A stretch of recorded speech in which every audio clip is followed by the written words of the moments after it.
Hello, welcome to my channel.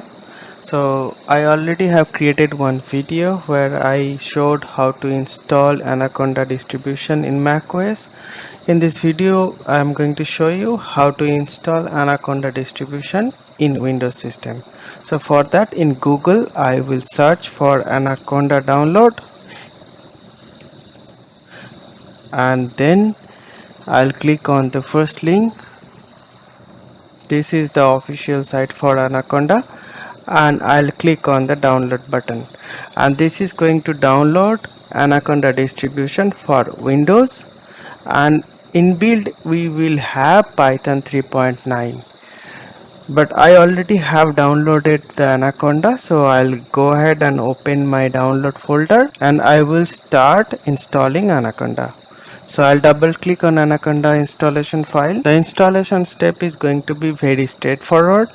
I will click on next, and then this is the license agreement. I'll click on agree.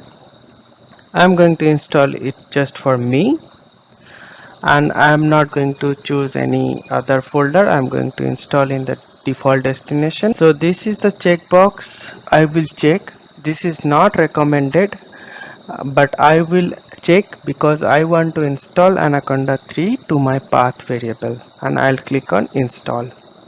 This is going to install Anaconda in my Windows system. The installation process is going to take little bit of time, so I'll pause the video and fast forward when the installation is done. The installation is complete. Setup was completed successfully, so I'll click on next, and then I'll click on next. So I will uncheck this Anaconda distribution tutorial and this get started with Anaconda, and I'll click on finish.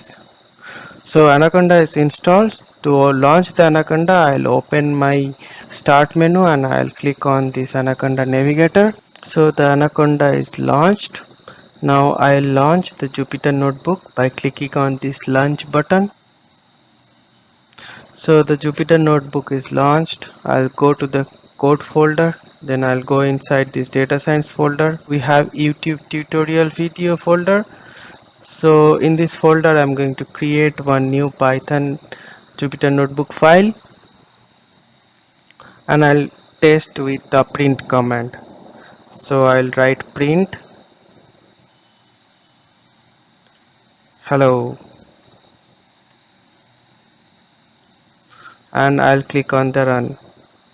So hello is printed, so this means it is working. So the Anaconda installation is done in Windows system. Now you can write code here. Thank you for watching the video.